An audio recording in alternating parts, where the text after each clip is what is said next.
undying mirror. I can feel the intensity of your gaze upon me, doppelganger in your movements, locked as when you would come. An undying mirror, for under me your presence is here. In broken things, in skeletal shrieking trees, you move, unmoved by desolation. A caress of intrigues beseech the stars to collapse. I catch fire in clutches of triplicity. In the age of malevolence, your black prayers go unseen, but not unheard, as the seance between us ignites. Distant forays mean nothing in this immensity of death, unleashing to die again and again. The causal rape that shrouds in sleep, taken over and over, to attain pure rapture, a fatalism too far, my coffin daughter, the height of my desire. She crashes forward through the rift, a sordid nuance beyond the veil, a dark passion tearing tears succubusal, implicit and illicit in what lusts are kept or discarded, aching for her resistance to be broken. Thrust by thrust, her double specter hovers over me. I feel her frail and wet.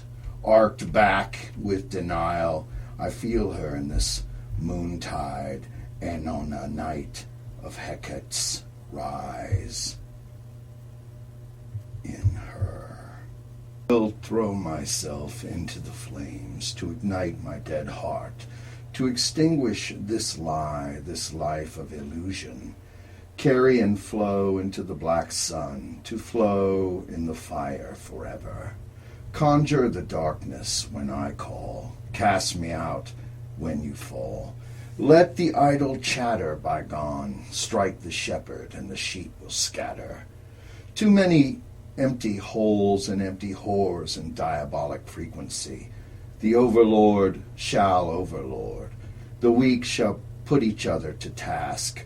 The weak shall put each other to the sword. This strength will anoint its course without compassion, and in unrestrained mercilessness live in satanic return. Live the evil that I affirm. Deny your manufactured existence. I shall reinterpret the world to cut the cords of conditioning. Dare to think for yourself. Dare to dare.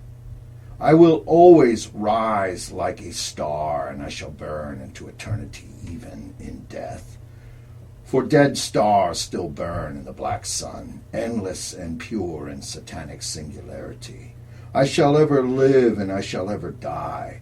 All shall be cast into this becoming, a universal mind, and when all things in my life shatter, they shall never reform the same. I shall become the new Aryan, living, dying, unleashing. Moontide Inanna, in the huntress serenade Diana. She is the ruse of the illusory brocade. Sapphires burn in her eyes, demonical. My love rots in twines of ice, a leper of aquatine. All death shall be paid. Going for the jugular, I dream in erotic funeral coins. Chant, daughter. The night beckons you to set the world on fire. You shall not lie amongst the self-sacrificed or the liars. I hold no oblivion for you, only the purpose that you are meant to bind and our demon-enthralled souls, yours and mine. Kill for the sake of killing. Run from purge to purge and urge to urge. All in meaningful chaos in a meaningless world.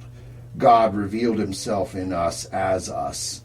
I am the threadbare of my existence, mangy, frayed, worn, wings moth-eaten, tattered in scorn, Satanism, the bane and the core of my reality. Many cower before my courage. Today I am in a poetic mood.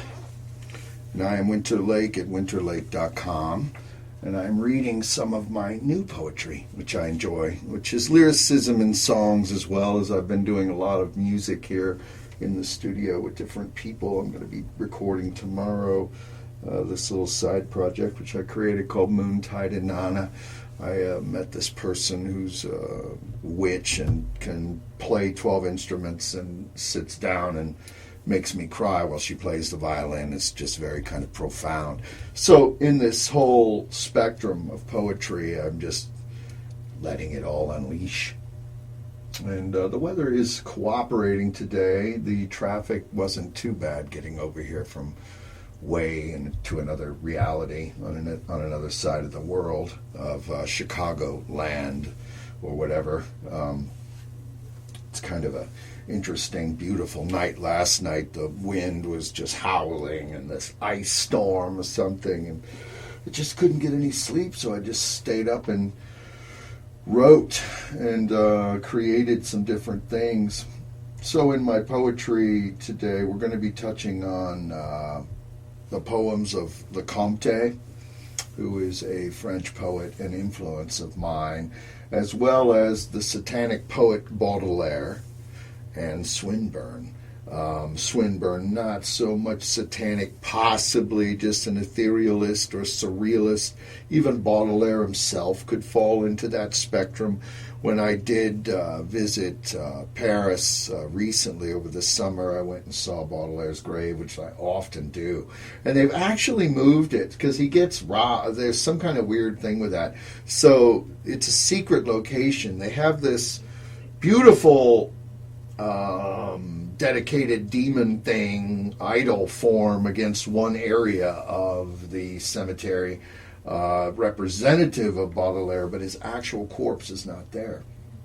His actual corpse lays somewhere else in the cemetery. The subterfuge has been there for 100 years plus, possibly even more. I don't know the whole situation, or even if the actual location of the secondary grave is even his.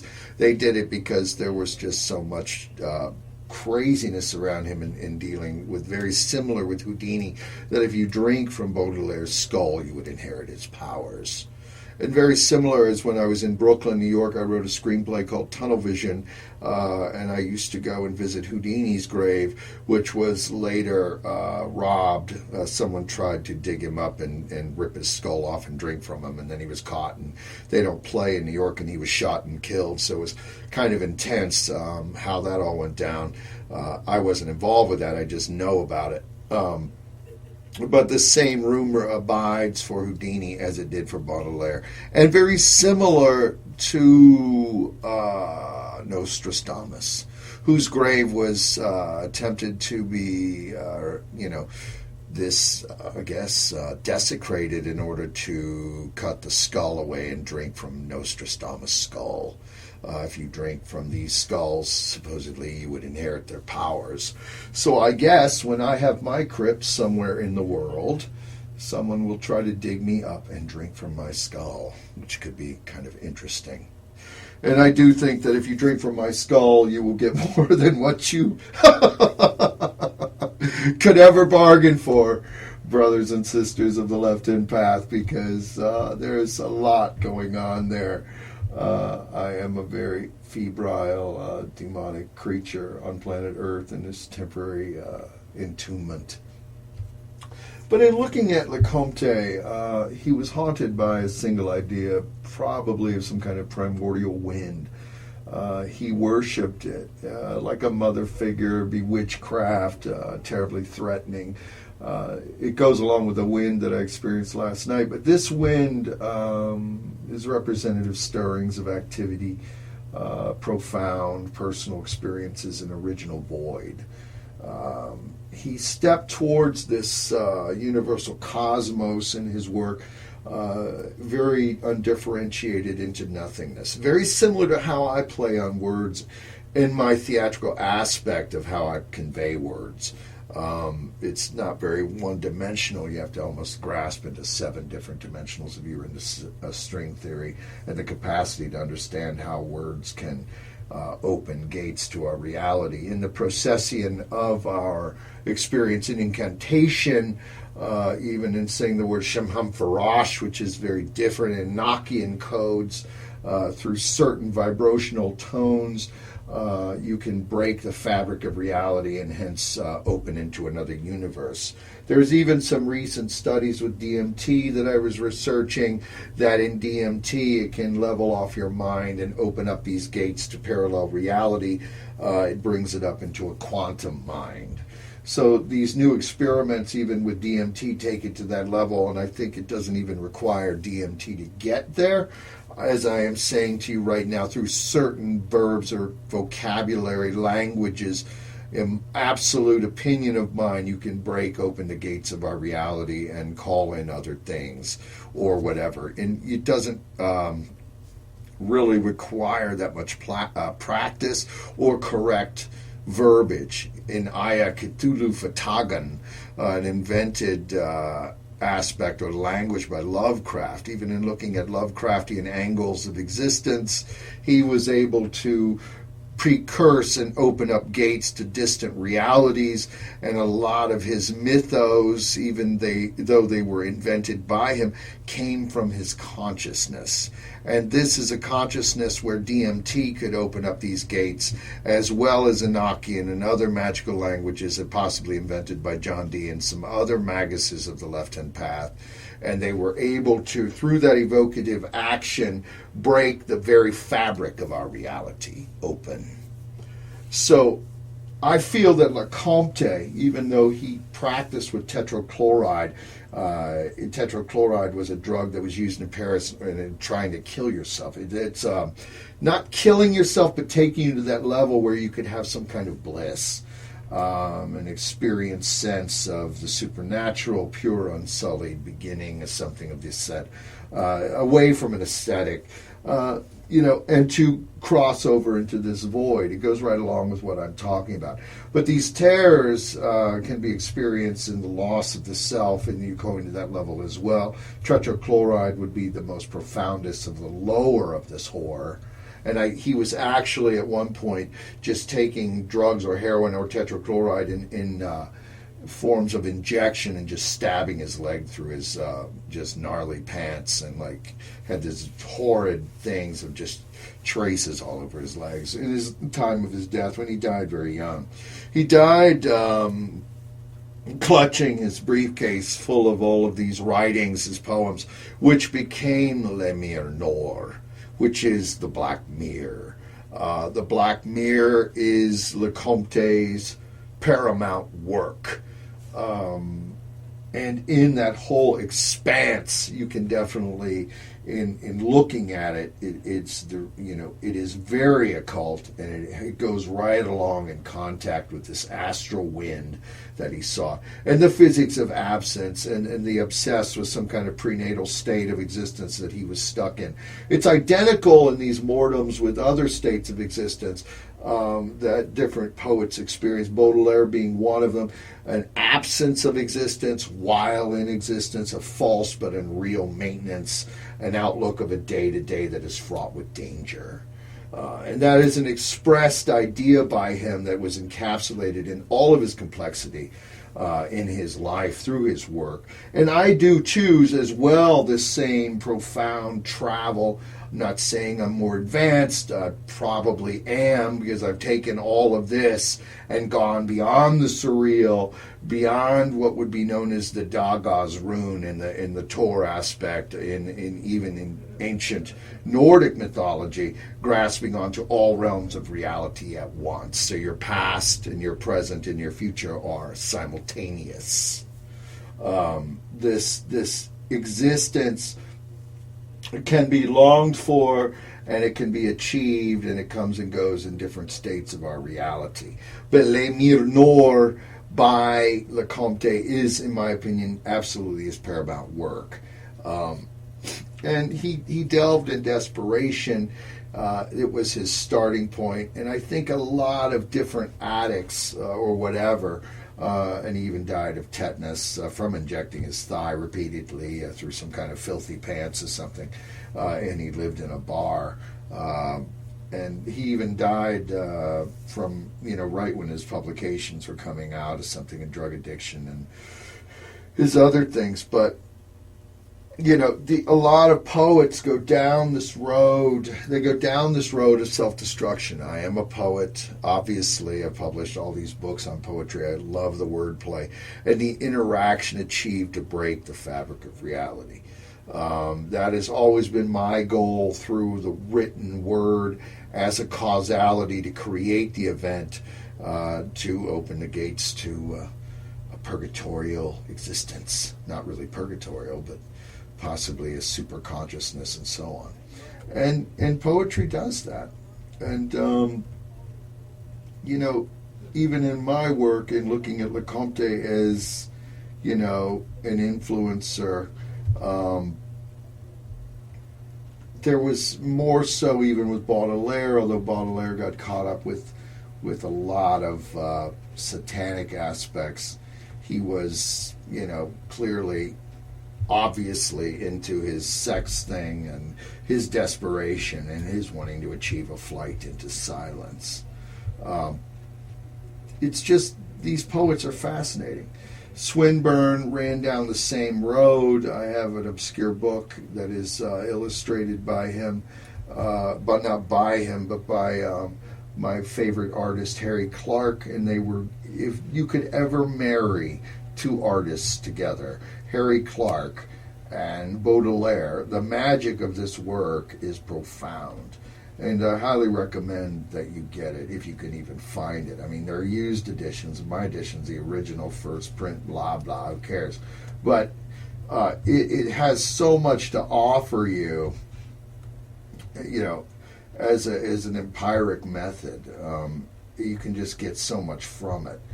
And I just enjoy it, and it gives me more inspiration and to write more and to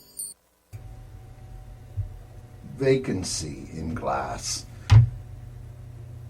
To a palace made of wind, to a palace whose towers are pillars of fire by day, to an opal palace in the sky's zenith heart, the bird of pale air flies in a swift white line on black space, a brush stroke signifying absence. That is LeComte, from his book Le Mir Noir, The Black Mirror, one of my hardest hitting satanic influences in my poetry, as well as Baudelaire and Swinburne. The work, I can't say enough about it. You just have to get it if you are even interested in opening your minds to new realities. Then this kind of work can do it. And then, if you read it and go, oh, this is garbage, then so be that too. I mean, it's not for everybody. If you just like to watch Miley on TV and porn or whatever, then this is not going to be for you. If you're not a surrealist or an existentialist or even grasp outside of your one-dimensional manufactured prison that you live in, then yeah, this kind of thing, my show Pentacle-Hours, or anything that would take you to an elevated existence is probably not going to be for you. The feedback from this show has been excellent. A lot of people are enjoying it. This show is something that I've been considering for some time, dedicating one day a week in the random to poetry and the discussion of different poets of my influence or things that are interesting. And I find that the experience of LeComte and Baudelaire are very much interesting. Hit the ground burning. Like a shadow that was never there, adrift in the brief astral air, an ill-tuned shattered mind, recluse of breaking and broken things. Tell my love to burn it all, burn the pilgrimage and the plans. In mourning a spectral glance, it was all for nothing. I am here no longer. Patience was never my virtue. Wasted on vodka and the decisive denial, the dregs of climbed icy stairs to nowhere. Leave no departure, only a gambled house with no home. a witch alone, standing and peering out over the dying trees and crumbling realities. I am an anarchic modern in the hymn and designs to a lost summer land, yet marked by my denizens of alacrity and taste. Come, let me rape. Salt, sand, and cosmic dust and debris, in Hecate I trust. Bring the candles, the athame, and the resume. Hail, ring high, a love that withered but wouldn't die. Grievous heirs of latter-day Satan, remembrance concedes no further. Bring the edgy knives, time to gut. Impermanence always claws, catches, and displaces the sound of leaving, usually forced in the orphanage of my life's dispossession. I was worth nothing to you. The webs of disillusion have caught up with me. Insurrection has caught, and you're gone, retching in the alley. There is no one else here, a miser's twilight drama, folded up in broken pieces that hit the ground burning. Never spent the hours, yet certainly wasted my time. Desperation clings to a visitor of price. You fell far behind. Thus far, no nearer, come closer. That's a beautiful poem written by myself, Winter Lake. Not anything too recent, though. That was written some time ago. And I'm just going through some things that I had never published. And in looking at some of these things that I'd never published, even doing this poetry show now, I'm taking simultaneous notes on different things that are going to be going into my new book. The ever-new book, the ever-new structure, the ever-new onward and upward, right? In our magical blackness of our existence, or at least my existence, which I embrace wholeheartedly and strongly, and it's made me very happy. I think I would probably find life pretty worthless if I would not be able to have the expressions of some kind of outlet or something. Mass murderer, possibly. Don't really know, though. Not really into murder per se, but just generalizing in the aspect of what is there left to do, if I would not have this kind of artistic bent or the whole other realities that I embrace. Chicago is a cruel mistress. Chicago is a cruel mistress, leaves you stranded on the bad trip side of LSD, incarcerated without charges, judges found to be always on the plead guilty side, enormous wastes, blows and windy corruption, fraudsters, pollsters, race dividers, cocaine hiders, harlequin liars. The feds can make you sing like canaries. Broken governors going for broke, a pothole city, 2 in a row, recluse labor of the ghost employee. Clocked in, never on the blue Teamster job, missing pension funds. Must have been hedged, Crook County taxation. The poor pay the bills while the politicians get the thrills. Trollways of the parking privatized pirates, stealing driver's licenses and life-supporting cars, distressed day laborers, can't speak the language, smuggled in to be sold down the river of ice. Call the cops, they will write you a warrant. Someone's always on the hook. Justified complaint in the mantra of quotas, and all-out domestic violence, turned inward, not outward, against ourselves, maybe hanging in a closet. The watch commander better not get your name and gang affiliation. Someone's got to get the blame, don't care about the color. Only that our coffers are always green. What's your badge number? We are all under the city tow bandwagon, Whacker Drive to the south side, ticketed until death. Freedom has a reservation held for it in the homeless downtown jail. Lobbyists pressing for more corporate vampirism and ill transparency. Cloaked, shrouded, and hushed up by hush money. Everyone's on the take, myself included. Who wouldn't It's the nature of the red-line beast. It winds through the black alleys, the dregs and heroin streets, flush with cash and death or the nightclub bash. We're all in it to win it or steal it, an opportunist's pathological playground of mayhem and traffic cameras, a joke for a mayor, 20 years running, getting over to be replaced the same. I can't remember when I couldn't sleep. She has herpes, the bane of my generation. The land of wage slavery, maybe DNA will set you free after a lifetime in solitary confinement. Here's $1 million free taxpayer dollars taxed. Now shut up and disappear into insanity, while the police serve and protect themselves, enslaving and encaging the civilian from every little fucking suburban village to the downtown monarchy. Welcome to the machine, from the White House to the crack house. It will grind you up and won't spit you out. We know we stand divided. The united is for the inside man. The catch can, the ruse is getting over on you. With us or against us, red, white, and blue, like the headlights on the patrol car. Call the Veterans Hospital for the deranged, debilitated, and legless if you have any questions. Illuminati drag queen caught up on Prozac and conspiracy theories, looking for answers to pass the blow at Berlin. Some say it's gang-ridden like the ways, alchemies, and schemes of El Chapo. The hatchet of the cartel Zetas might put you in black Zeta body bag. I've been around.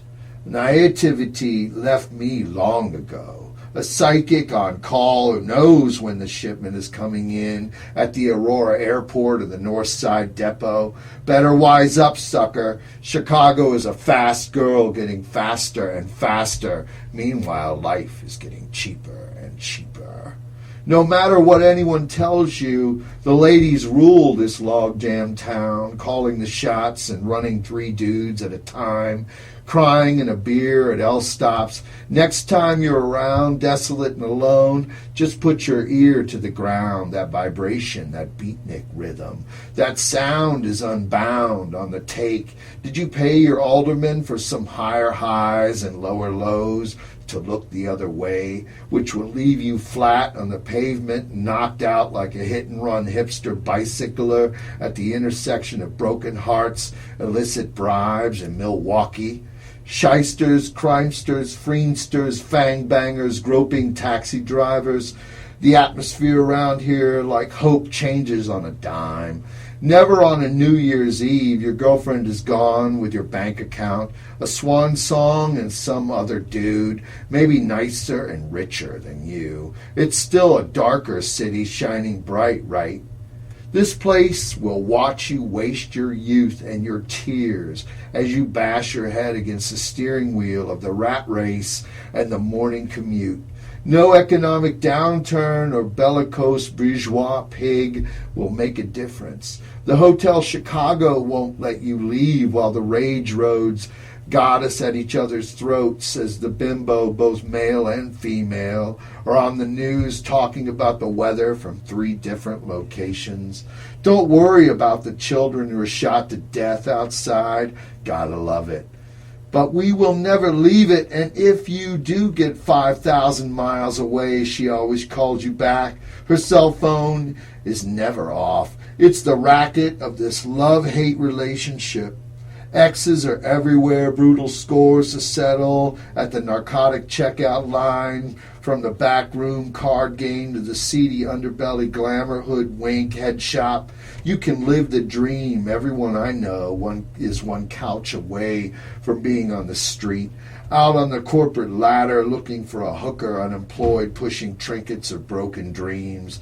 Chicago is a cruel mistress, but from the high rooftop in Altum overlooking, it's breathtaking. And that's Winter Lake at winterlake.com, speaking to you his own poetry on the Pentacle-Hours, live from 5 to 7. And I'm in the mood today. The weather is cooperating with me. I really enjoyed last night's wind of ice and blowing desolation of chort. and the idealisms, that everything that can inspire. And my writing has been off the hook. And I think this next book is going to be just more of the same, to sell more and to become more self-aggrandizing, but I'm not hung up on ego. There was this lady on the train today, this Japanese lady, never met her, and she's like, "Oh, you look like movie star. You look like movie star." And I was like, it's everywhere. The stature or importance projected as something. I don't know what's going on with me. It's like everywhere I go, it's, and I'm not even known yet. But freaks are like coming up to me and telling me stuff, and I think it's the whole psychic thing, or exposure, or just trying to be myself more and more. And it's just odd. It doesn't really do a whole lot for me. I mean, where does it really get you? You get stroked, okay? Does that make your ego better? Sure it does. I mean, whatever. It's a whole thing in the relativity. And a black magic practitioner, despite the whole other doctrines, there's a lot of maguses that write about ego and getting hung up on that. That's what happens. You'll get hung up on that, but that's not accomplishing anything. That's not making your magic any stronger. That's not making your effort any bigger. That's not putting $10,000 in your bank account. You know, that's not doing anything for you. You know, you get stroked, yeah, you said you're pretty, that's all well and good, but what's it really doing for you? Is it getting you over any better? Maybe, you know. Is it getting you laid? Maybe. I mean, but that comes all trivial after a while. It doesn't really bring any real love in your life, you know. I guess it could. I guess it could, though. I don't know, it's a double-edged sword. You know, it's the wolf at the door. And anything that can be an experience of that. And it's ironic because I did write a book entitled Wolf at the Door, and it's very popular, actually. And I didn't think it would be. You know, I've written longer diatribes in poetry spectrum, called Esoteric Web, with some long 250-page diatribe of poetry, just like letting loose, but yet people are really like Wolf at the Door. And as I have reflected on my work, Wolf at the Door, it has done a little better by me. I find it to be edgy, and that kind of thing is definitely what I was going for in that. And I'll read from it now. Anubis Moon. Close your eyes to me. Remove me from your equation. Sever the connection. Cut off the lines of communication. Open your eyes to me. Remove the contention. Allow the wavelengths of your distance to be lain asunder. Stay this execution. Close your eyes to me. Leap off the roller coaster, or bordello of intrigue awaits you. Consider all the options. Play the epicenters against the middle. Open your eyes to me. Dismiss the wreckage of separation. Trademarked, earmarked for destruction. A viaduct, alleyway, and lust's satanic consummation. Close your eyes to me, cancelled out in the great abstinence. A beloved coffin, deprivation. Inflict a lasting insult to injury. Add salt to the wounds, interchangeable perjury. Open your eyes to me. Cross the void of the litless day's decay. Indenture to fortune's enclave. And embrace in Delilah's shattered nuance. Close your eyes to me, doldrum's typographical error. Place of malediction bound by the ankles. An emerald table of cinerary deliverance. Open your eyes to me. Do not succeed or secede from this union. A love reconfined. Rid yourself of autotomical emotion. Embrace the hate we share. Close your eyes to me. Tangled by broken inbreeds, burdened by abandoned sanctuaries. Cast aside in the describe indecision. Turn and face the changeling.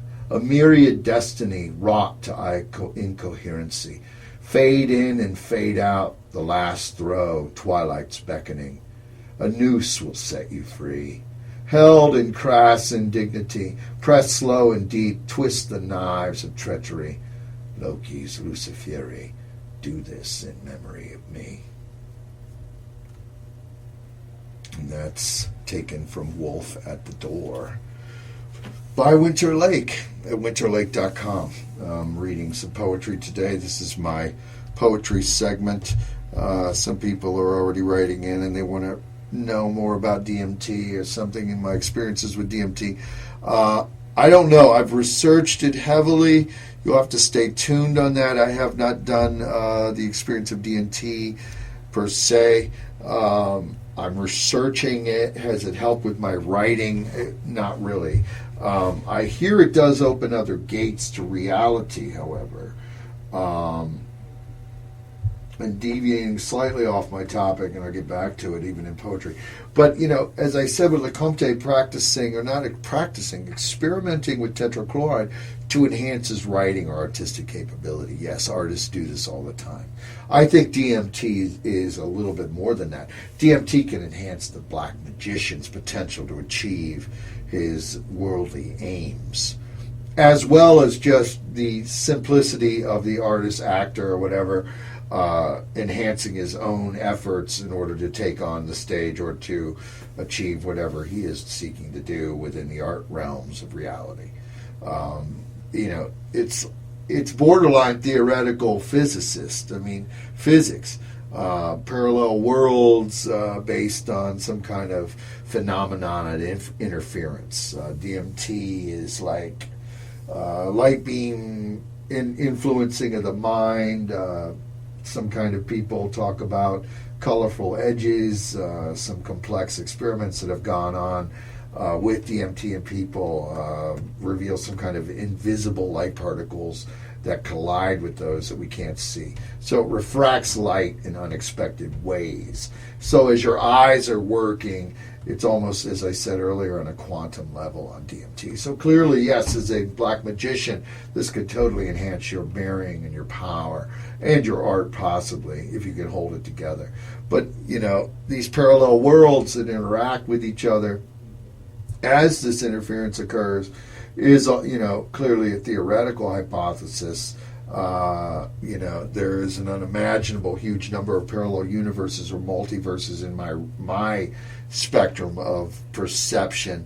Some of them may follow laws of physics, others do not. DMT may amp your mind up to be able to see these exotic realms of existence or these other different multiverses. It sort of reconfigures your mind in a totality. Not like LSD that takes it on one spectrum. This appears to work over the whole psychotropic genre, the fabric itself. Can it alter brain function? More than likely. It would, DMT can alter that to grant access or knowledge about parallel worlds. That possibility may be quantum computing or some kind of thing in that. The components are complex, yet DMT may relegate the mind to some kind of temperature close to absolute zero or something. Prolonged contact does that. It could, through an altering of this biological system, through the use of this mechanism, DMT, bring about brain's total metaphysical change and allow one to perceive into these other realities. Again, these are all theories on my part. It's beyond a hallucination or a trip or something like that. And I think that even in the explorations of this might be worth tapping into a parallel world, as it brings your mind into that gated existence to perceive into these different realms. But again, it could just be conjecture on my part, but there is real evidence and studies going on now that are fascinating, that are looking at this DMT spectrum. And, it wouldn't surprise me that in the future they're able to, not even in a short future, figure out exactly how this is happening and, some kind of aspect winterlake.com, joining you today on AM 1710 during my poetry special today. This Tuesday, I don't know the date, but it's one of those days, I guess. I don't really know my dates. I know my days. I'm good with that, but I'm not so good with dates. They do come and go. It's kind of like names. I meet people and I just go, oh yeah, you're that guy, or you're this person. I don't really register a lot with that. I don't know why that is. Is that shallow, like the society we live in?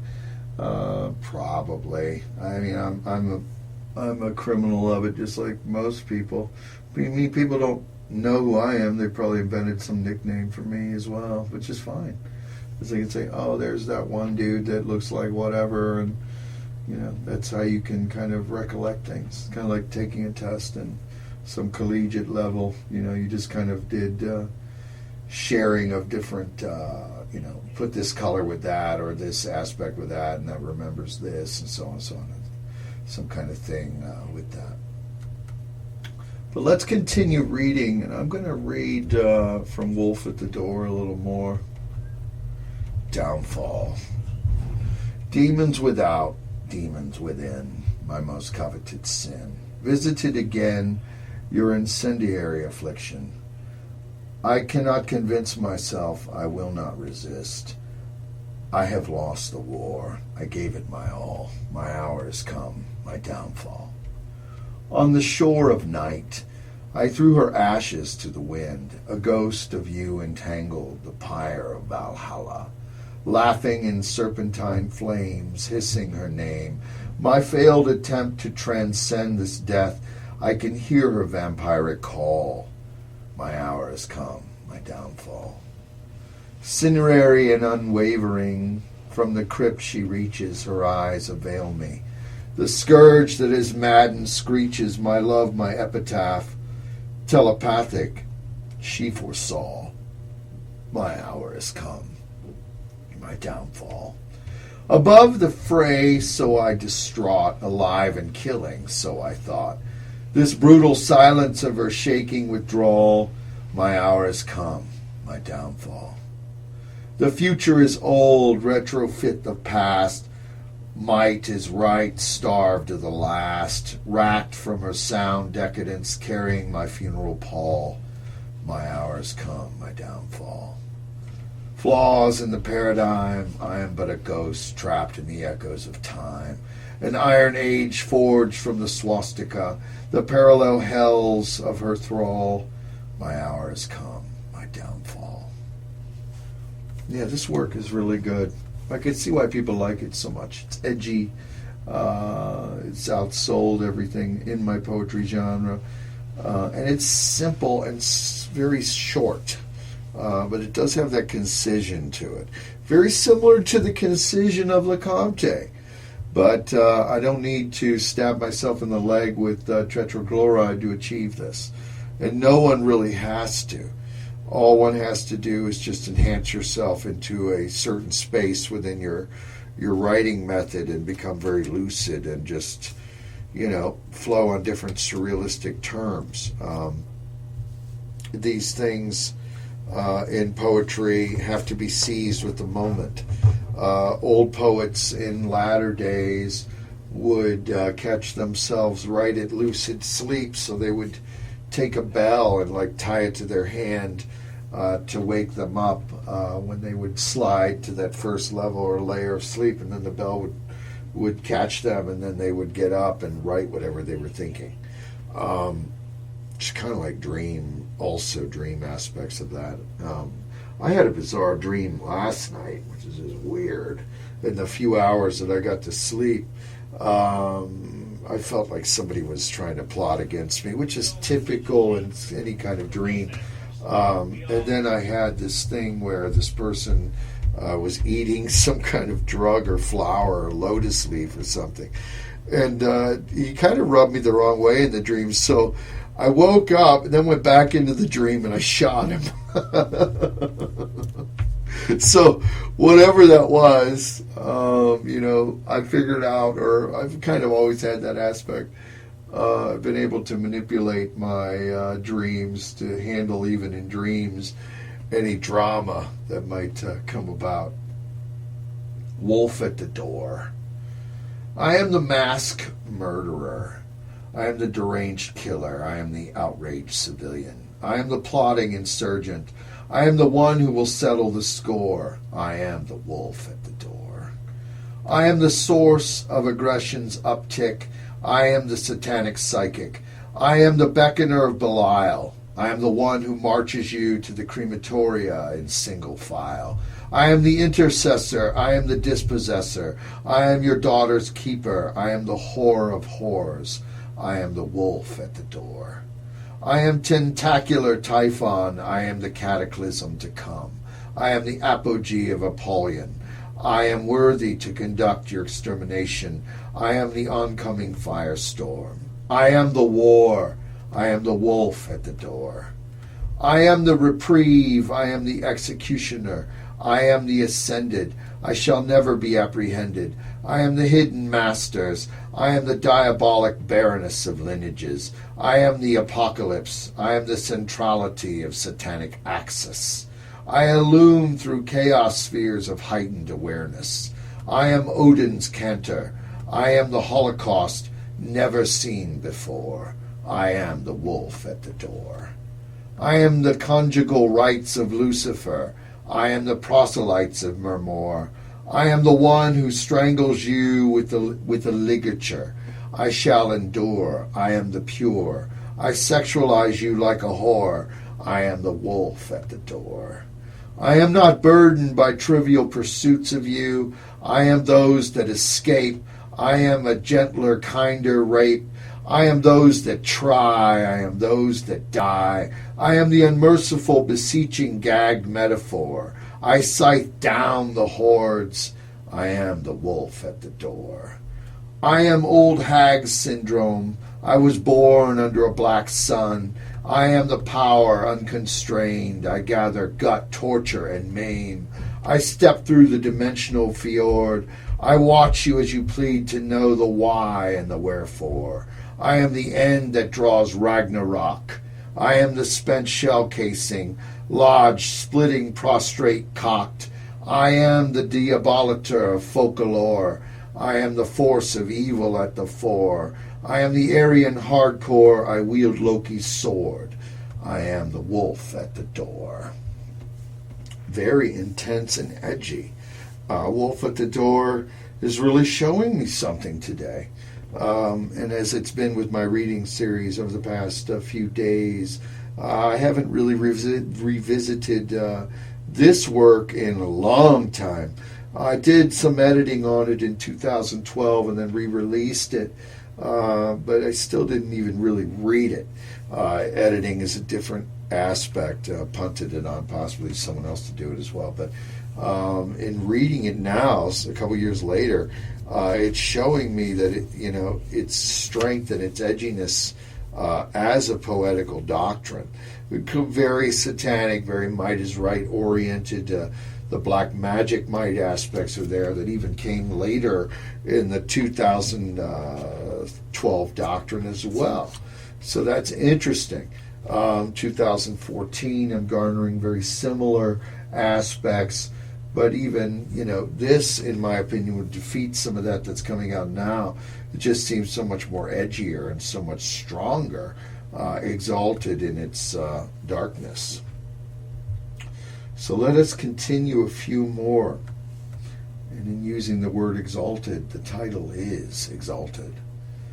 Closer she looms to kill, the love decaying on a string, which she ties around my throat.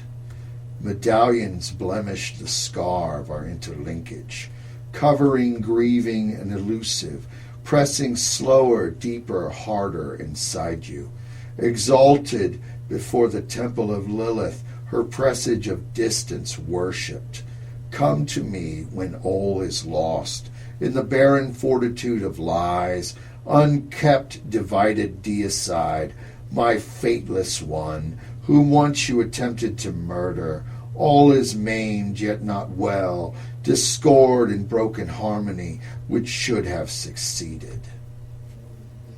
Very edgy and very powerful in this poetic message from Wolf at the Door. And it's definitely, as I've said, it's showing me something. Even Baudelaire's work, even though he was more hung up, I think, on his always trying to find some muse of inspiration, which again, too, a lot of poets do. I have had and do have a muse of my inspiration, but it's not the totality of the work. It's a form of it that you can use. Whatever inspires you, that is a poet, but write it down as you get it. It's worthless if it's just something that's passing you in the night, because you're never going to go anywhere. It's always something that you want. You're always going to be endlessly going on some casting call or something. It's just imperative to seize the moment, carpe noctem, seize the night or the imperative of when the writing overtakes you. Because if you don't, you're going to have nothing. And what's the point of that? It's not going to do anything for you. Even in looking at Les Fleurs du Mal by Baudelaire, it was very explicit in its content and juxtaposition with looking for its beauty and decay in a muse. This added to Baudelaire's reputation as even a cursed poet. It enhanced his reputation as well. He flaunted his eccentricities, and I do that as well. But I'm not really flaunting per se. I do, by even this very merit of this show, extenuate my own personage. But, in that whole aspect, is it self-advertising? Yes. Do I really have a big ego over it? No. I mean, there is thousands of people that would kill to be able to do what I'm doing, and I just do what I want to do because it's the ability that I have, and I'm seizing it in this moment. Whether this moment will last, one does not know. Whether I want to continue it, you never know. But that's indifference with writing. If you have a moment, you must seize it. If you have that writing capacity, you have to take it on or just do it. Write the 5 pages a day or be writing down, when the poetic message comes over you. And the same goes with music. But music in today's spectrum, unless you're doing everything yourself, is a lot of work. To be in a band, it's like dating 4 other people. It's extremely annoying. And it doesn't really go anywhere. It's just like very hard to do, and then you have the incentive that's gone because you can't sell a song. Everything's free and downloadable online, and it's just, you've heard me endlessly rant about that whole thing with how downloading needs to stop and some other things. You've heard me go on about that, and how I also feel that it's not going to stop.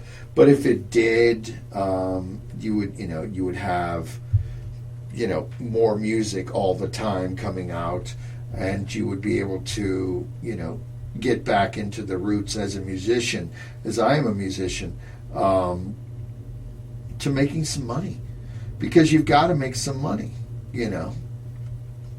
So let's read Echoes by Baudelaire. In nature's temple, living columns rise, which oftentimes gives tongue to words subdued, and man traverses the symbolic wood, which looks at him with half-familiar eyes, like lingering echoes which afar confound themselves in deep and somber unity, as vast as night, the like transparency, the sense and colors to each other respond. And since there are, like the flesh, as chaste, as sweet as oboes, and as meadow fair, and others proud, corrupted, rich, and vast, which have expansion of infinity, like amber marked frankincense, myrrh, and musk that sing the soul and senses ecstasy. Now, so true with Baudelaire being French, he wrote in strict French verbiage. Now, a lot of this stuff, because he was so flowery in his language, you're not going to get the actual genuine poem that you would in the actual French record of their language. I understand some French. I've been to Paris a lot, spent a lot of time following the trail of Baudelaire and just everything else. I just love everything Paris. I have no idea why. Most people hate it, but the catacombs and the Poets Cafe and and all of the paintings and the beautiful women and all this kind of thing, which are there. Despite what people think, it is really a beautiful place, even though it's become this domestic, consumer slave reality. There is still a lot of culture there. Very condensed and very concealed. They don't really show anything of it. They keep it all to themselves. The French are a very selfish culture, and it makes them interesting. A lot of people put them down because they don't like other cultures, and it makes sense because they're French. Mm-hmm. They're born there. They keep it all for themselves, and they, anticipate their whole reality based on their beginning and their end and how they choose to live. And they're very against the rabble of the crowd. They're very against the third world invading their country. Like, unfortunately, America is becoming oversaturated with the invasion of the third world. And it will fall into the third world soon enough as we run out of resources in that time of the sixth mass extermination event and the harvest of our reality. But neither here nor there. The French do have a much smaller country, so they're able to be in that compression and not be so hung up on, what we are here in America. So let's read The Ideal from Baudelaire. It could never be those beauties of ivory vignettes, the very display of the worthless age, nor puppet-like figures with castanets, which ever a heart like mine could engage. I leave to Giovanni, the poet of chlorosis, his hospital beauty in tropes that whirl, for I cannot discover amid his pale roses a flower to resemble my scarlet ideal.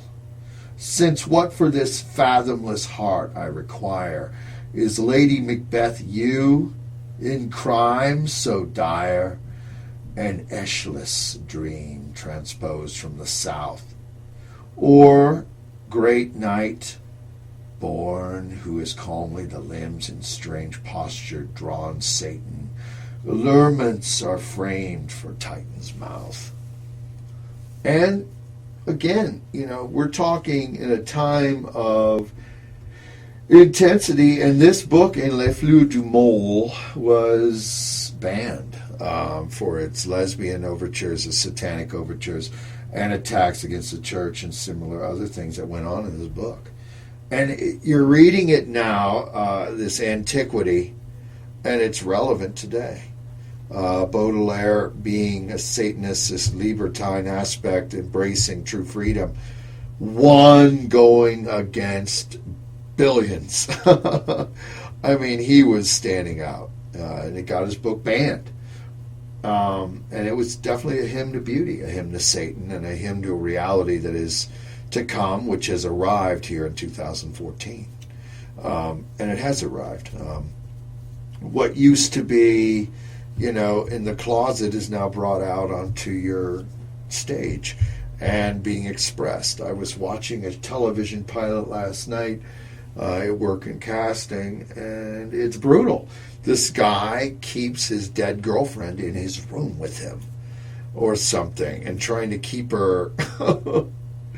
And I mean, this kind of thing is out there, and then he slits throats or something, and this whole thing, it's dark. What's on television or what's coming for television now is beyond me. I mean, it's like crazy. true, it's just violence for the guttural violence, the appreciation of that. But there is that still shock value. But whereas, Baudelaire's shock value was the subtlety of his surrealistic words, we now have these television shows that are just so blatantly going into the evil denizens of our demonic nature. I saw another one where this girl is tied up against a wall and she's used when the guy is just wanting some. I mean, and these are pilots for television shows or something.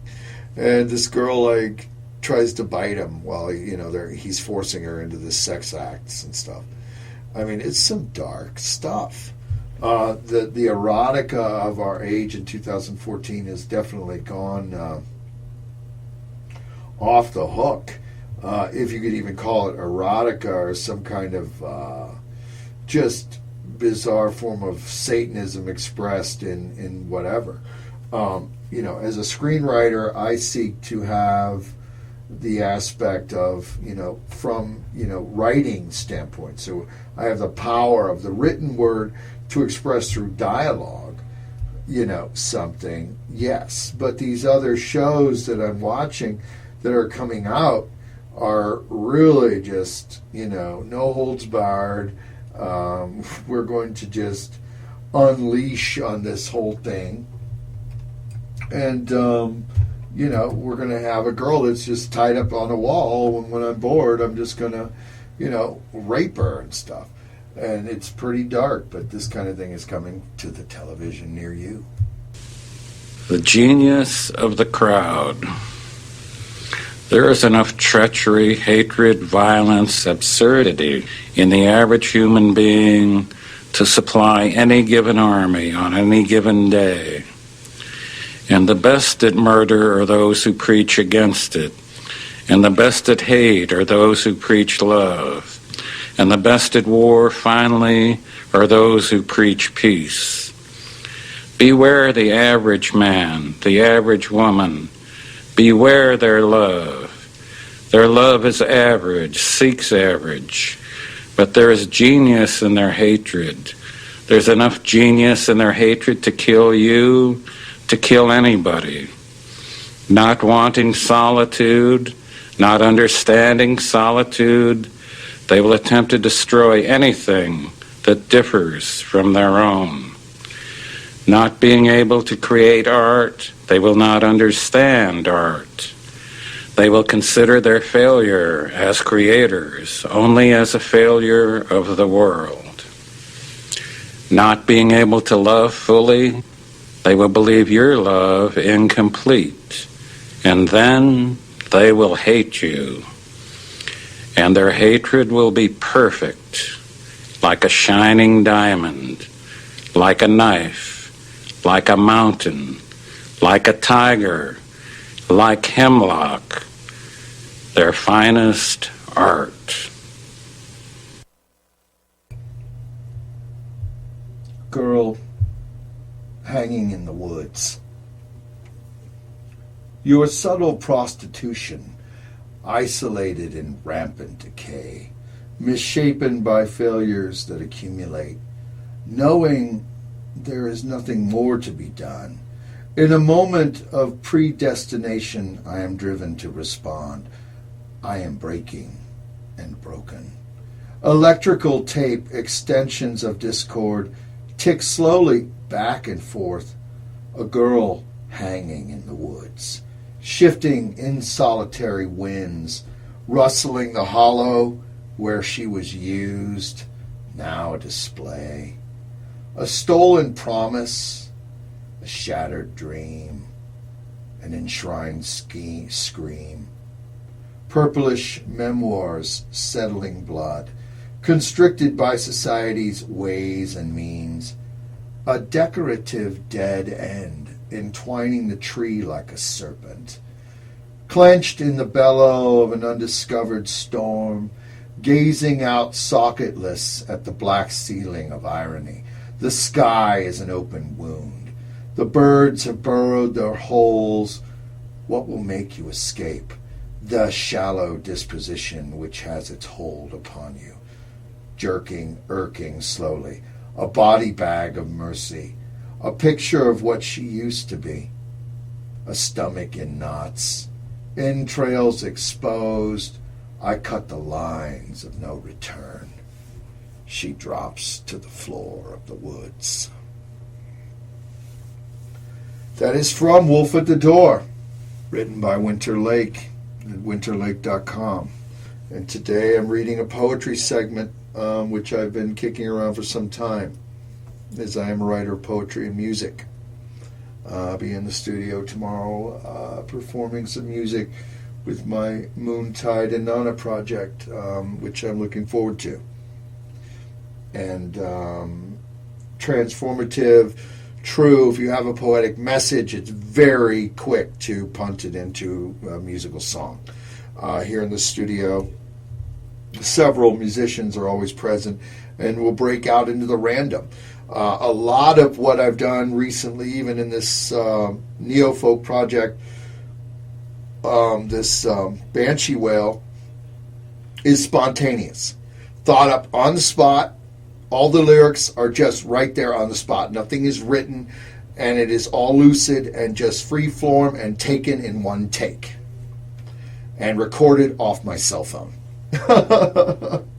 Now, does that take talent? I don't know. But I'm rushing, because when I hear someone play something, especially in a guitar, I'll just rush to them, listen, and throw down some lyrics, and it's ending up being this weird, cool, like, project. You think you're like by a river in the some Northwoods thing with like it's 100 degrees or something during a summer day.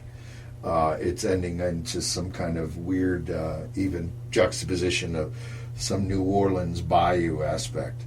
It's like up and down the Mississippi or something. And that's how the randomness of poetry and music can be merged.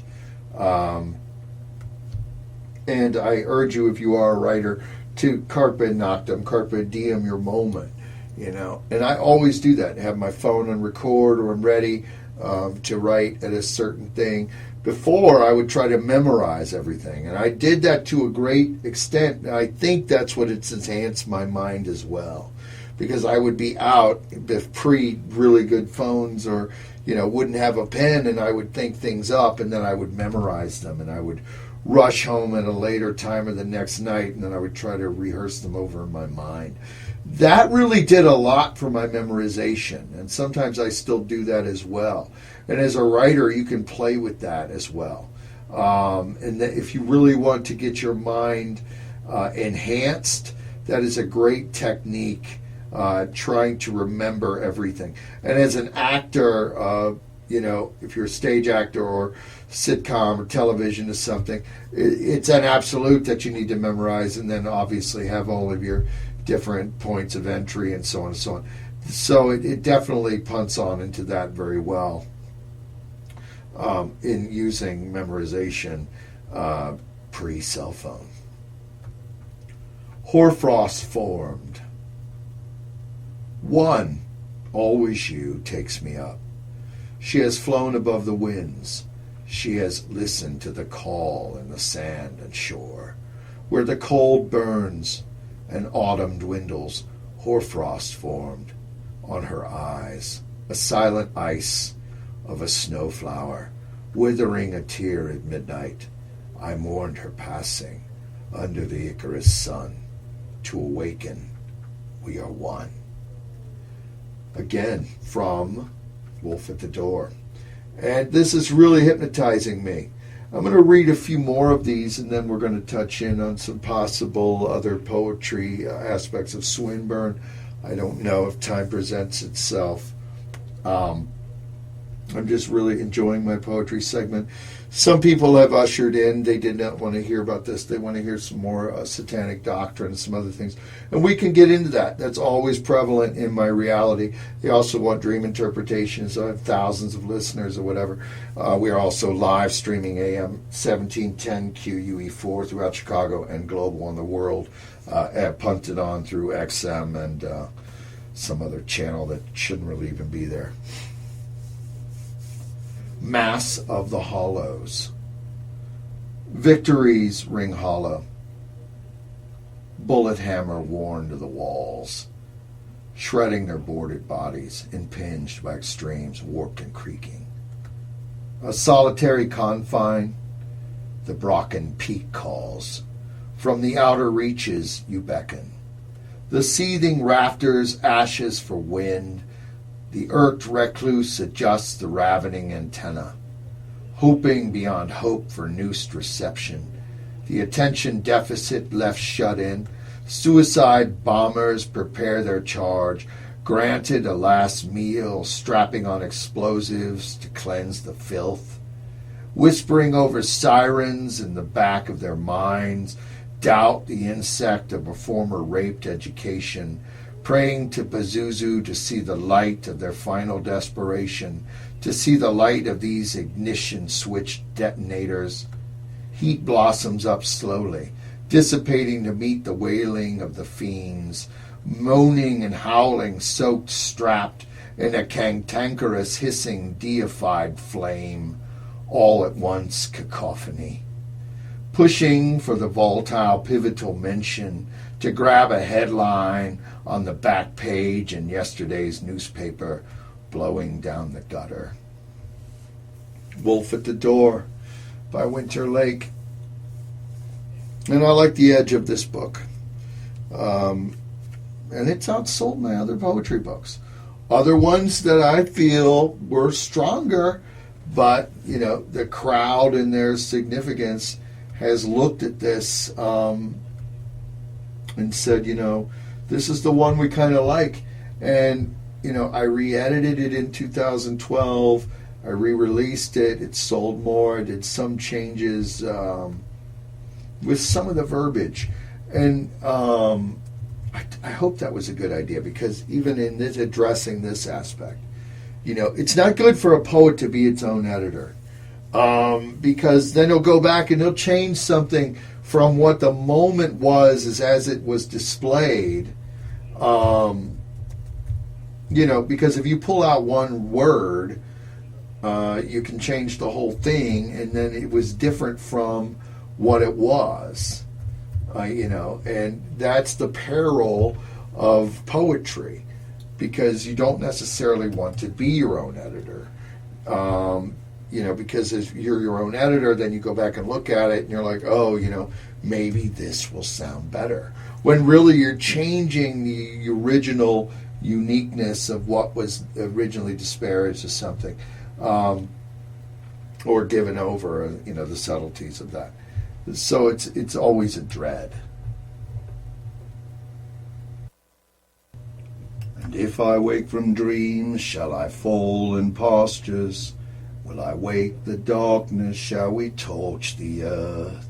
And if I wake from dreams, shall we find the emptiness and break the silence that will stop our hearts?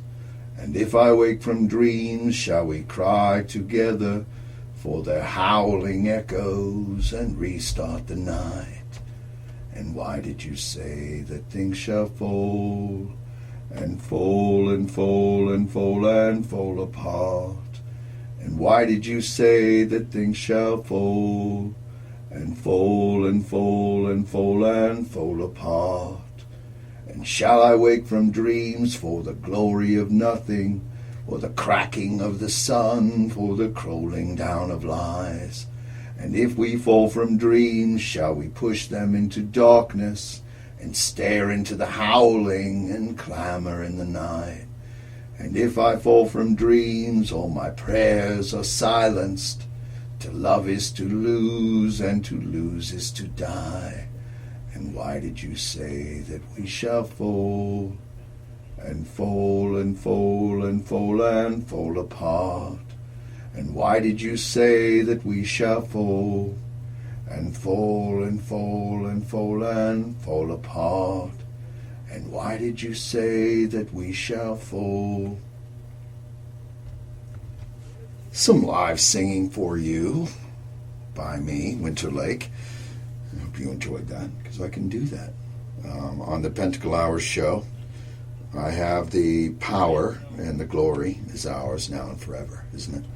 On the Pentacle-Hours live, 5 to 7 here in Chicago land, home of the Illuminati and the Illuminati mandate. I was looking today that some kind of rich people were meeting today to discuss the poor, and I started laughing. I almost fell off my chair or something. Ran out, got tea, then came back, and I saw this thing, and I literally almost fell off my chair. I created this whole quick thing, the rich meet to discuss the Illuminati. It's so funny when the rich, the ultra rich, kind of running in the fringes of the ultra rich. It's kind of weird. I'm not rich. I think I want to be. I guess we all want to be, right? I guess we all have a desire to have more than what we really need, expensive cars or something. And it's not a thing where I want to be a movie star or rich in 2014, but it's off to a pretty good start. Things are definitely different now than they were a year ago, on an upward echelon scale to the sky. A stainless silver spoon in the sky, flying high. And I do stand accused, just like you, for being born with a silver spoon. But I wasn't born with a silver spoon, but I've definitely made my silver spoon. And my stainless steel road to the sky will continue.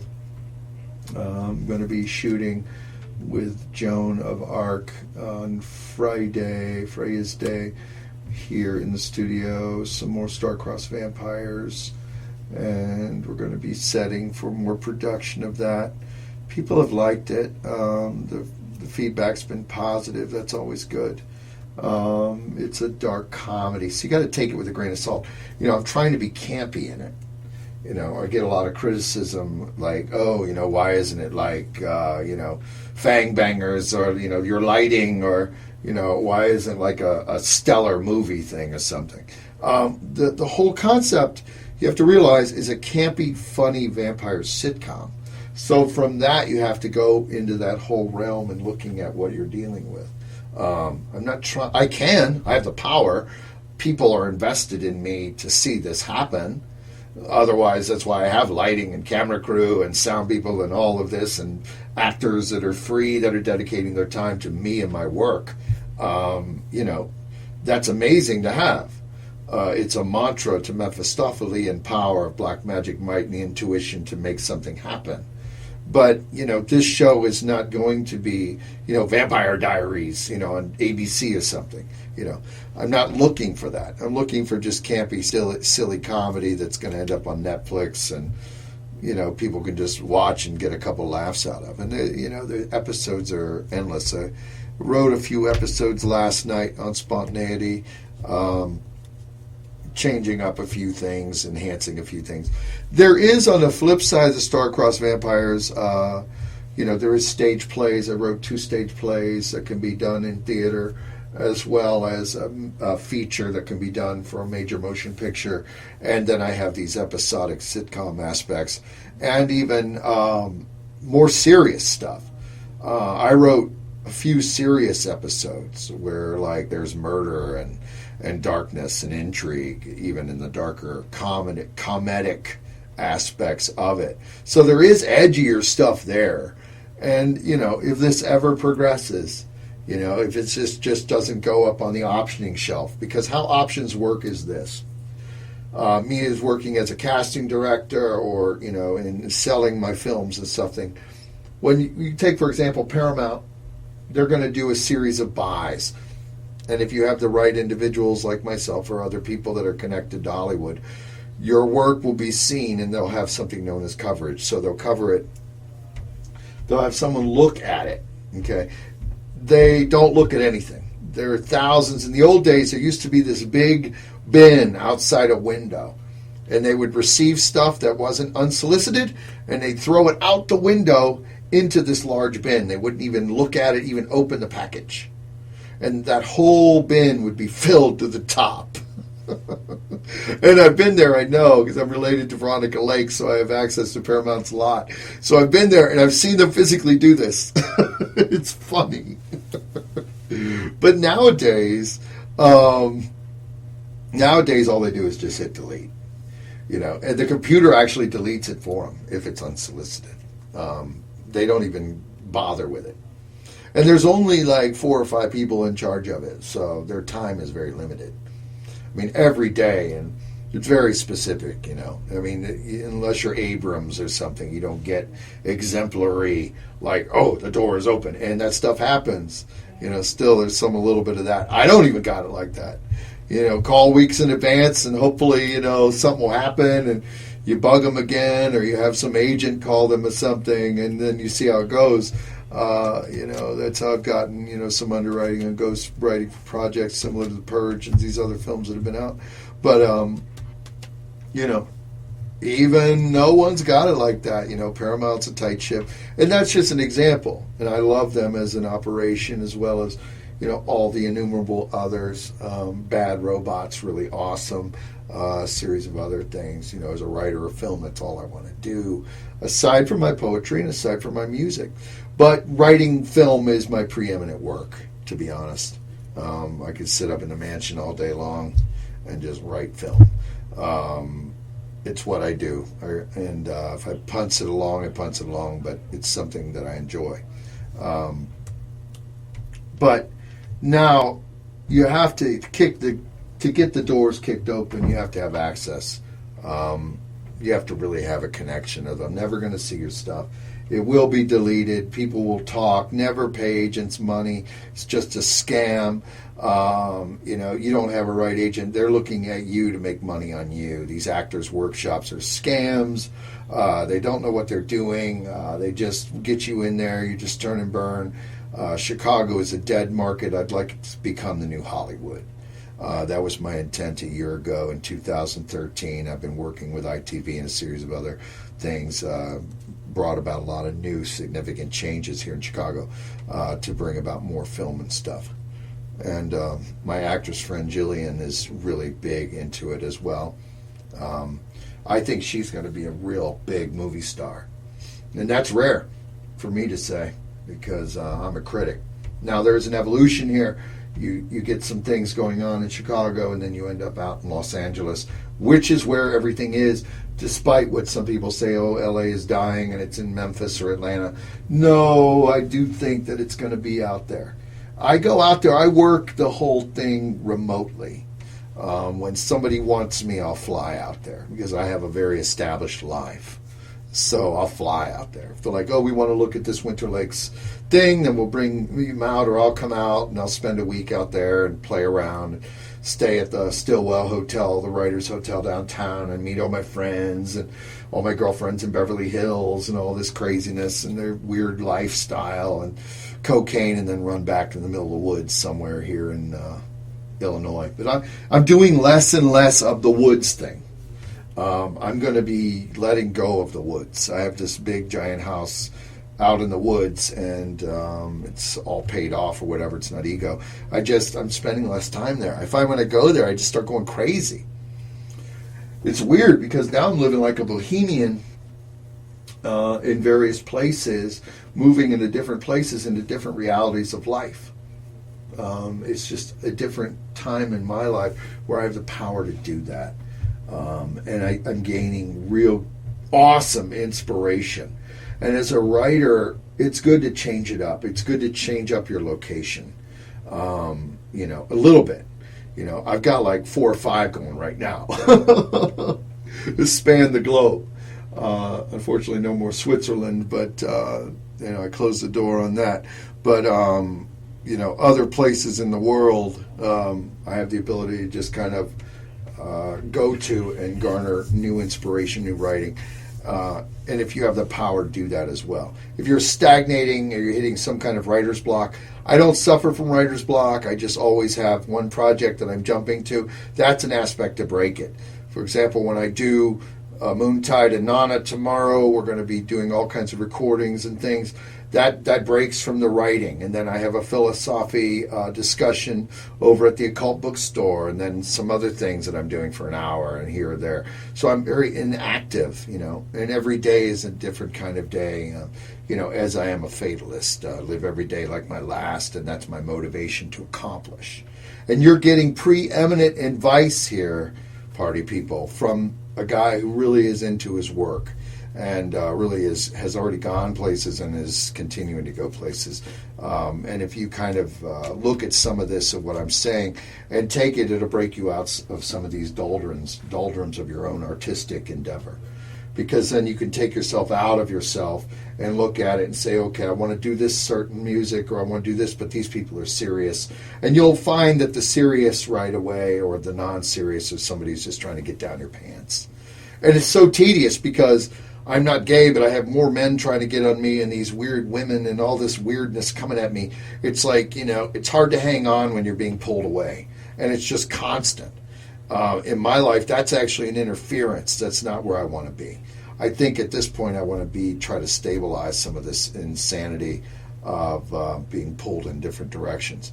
And this culture is just so intensely sexualized, and it's just, it rattles my brain sometimes, because they're very fixated. I don't see how anybody can get any done. I mean, I have a good time with it, whatever, but it's just not all that, and it's not really accomplishing much. But neither here nor there. It's always good to change it up and to look at different things in different places and different perspectives.